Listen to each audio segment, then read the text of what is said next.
When Anthony was struck by a car while riding his motorcycle, he thought his life was over.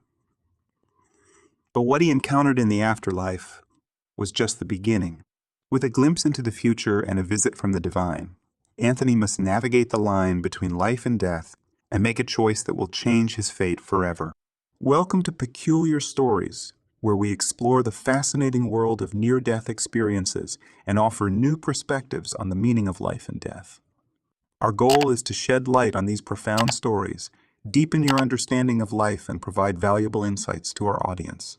Whether you're new here or simply joining us again, we're thrilled to have you on this journey. If you enjoy what we do, consider subscribing to our channel to stay updated on our latest content. And don't forget to hit the like button to help our content reach a wider audience. So sit back, relax, and get ready to be transported to the edge of life and beyond. Without further ado, let's get to the story. I was in a motorcycle without a helmet when I was struck by a car, flew 76 feet after impact. Saw a lot of departed relatives. Saw Jesus, was granted the ability to look several years into the future to aid him in deciding whether or not to come back. Hello, I'm Anthony, and I just experienced the single most gruesome event in my life. I was killed in a motorcycle accident, crossed over to the other side, visited my other deceased family members, encountered Jesus, saw heaven, and was fortunate enough to be given the chance to return home. This is the account of what transpired and how I was ultimately pushed to return to this life rather than continue living there. Asking if you've ever been struck in the head hard enough to see a bright blue light is the best way for me to explain my crossing over. If you've ever been struck in the nose or between the eyes, that bright blue light you see is the road to heaven. The moment the car struck me, which I didn't even see coming, I felt an intense heat, and everywhere I turned, I saw that blue light. Then, my entire body began to ache and heat up. I just went along with it because it was calling out to me, even though I had no idea what was happening or what to expect. Anthony, you're seriously hurt. Come on over. Then I did. As the blue light climbed, I followed it. The discomfort and suffocating heat diminished as I became more at ease after the light. When I could no longer see anything below me, I continued to follow the light upward. Then the light's path became a set of stairs. In other words, I had stopped floating and was standing still on a single step that matched the color of the blue light. As I approached one, another would follow, then another, and so on. I climbed the stairs until I was unable to go any higher. The steps of light stopped creating new steps when I was only 10 or 15 feet from the top. I paused at that point and raised my head. I came across a tiny stone footbridge that was white and had a handrail made of wrought iron and darkly stained oak. To the left of the bridge, I raised my eyes. My family was positioned there. My grandmother, my two sisters, my father, and my uncle. The right side of the bridge was entirely empty, and the middle was missing. I tried talking to my family at this point, but it seemed as though they were either unable to hear me or did not want to. They were all smiling and looked so loving and peaceful that I knew they were all looking right through me at something they loved and admired behind and above me. Up there, everything was so lovely. Nothing but white. No clouds, no trees, no dirt, no grass. Whitest, most pure white I've ever seen. It practically shone.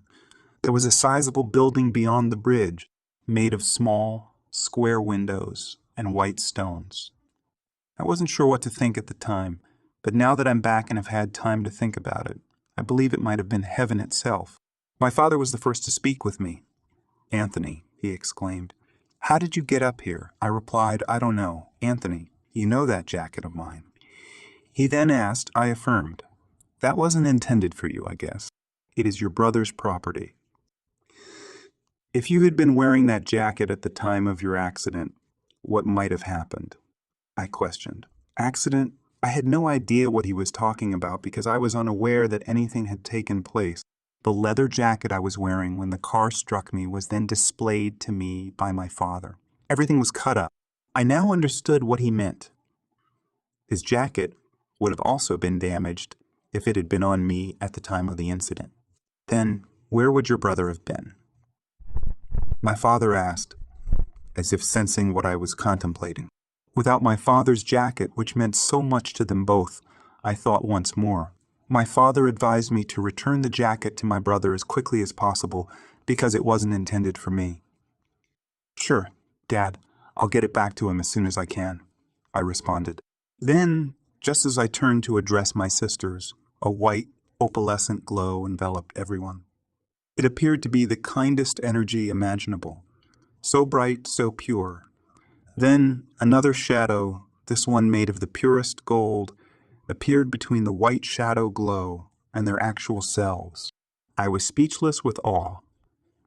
Words are inadequate to express the wonderful feeling I was experiencing. As if they were so fortunate. They had my envy. Then I tried to pull my grandmother's hair back by reaching up to where she was standing. Between the golden, brilliant, and pure light, I was curious as to what lay there. I tried to grab her hair, but I felt her hand push mine away. I asked her with curiosity, "Gram, what do you have to say? I'm so sorry I miss you." I continued to try, but she kept pushing my hand away and telling me that it was not for me to look at that light. I was perplexed. Norma, Audrey, Grammy, and Uncle Carl then began conversing with me. They all uttered the same word, "Anthony, your time is not now. You need to turn around. There's a lot to live for. Just go back. It's not your time." "But it hurts so much." "I don't think I can go back," I retorted. "In addition, I have no idea how to return." A pointed beam of light that resembled a bright halogen flashlight on a dark night descended to my right at that precise moment. Jesus was floating down on top of the beam as I looked up to discover the source of the light. He immediately descended to me. Then he said, "So Anthony, looking me directly in the eye, how are you going to proceed?" I questioned Jesus directly. "You mean I have a choice?" "You do, of course," Jesus retorted. "You suffered some serious injuries in an accident. You wouldn't be held accountable if you stayed up here." What will happen to those people down there who I care so much about? I wondered. After turning me around and placing his hand on my shoulder, Jesus silently instructed me to look down.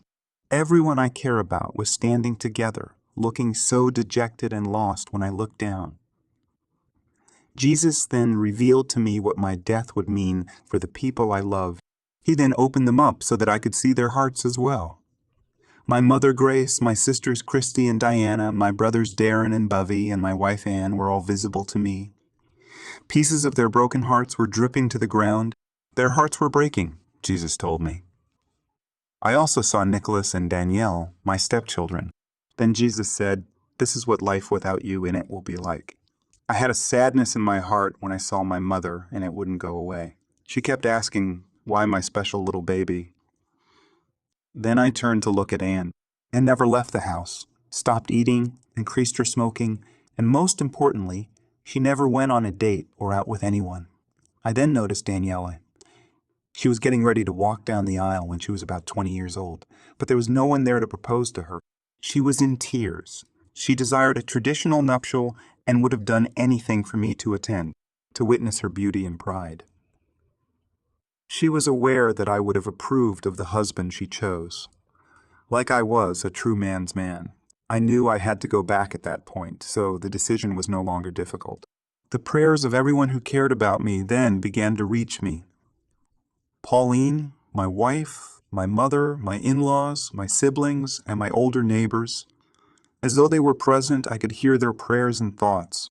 I used to turn around after hearing a prayer to see who was saying it. One of the steps would vanish once I realized who it was, and I would descend a single step. I then said, "I would like to go back to Jesus." "It's not your time," Jesus said, which makes me believe that I made the right choice. "I have greater and better things in store for you." Then I pondered, what about the pain? The restoration? Will I be who I am? Again, Jesus must have known what I was thinking when he said, "No one is going to experience what you did and return empty-handed. I'll have you come back with something." He then took my right hand in his right hand. He placed his left hand there and cradled the back of my head with it. At that moment, all of my pain vanished, and as soon as he put his left hand behind my head, my feet rose up until I was almost at a 45-degree angle. As smooth as an escalator, we then started to descend until we were directly over Maine Medical Center. As though we were ghosts, we then descended through the roof into the operating room where my doctor was performing surgery on my severely fractured skull and brain. Then, in one fluid motion, Jesus ever so gently glided and returned my spirit to my body. All I can recall is that, if you're looking for more life-changing content that will leave you inspired and reflective, then you simply cannot miss the next video in our series. This video will take you even further down the rabbit hole of self-discovery and enlightenment. It is truly a must-watch.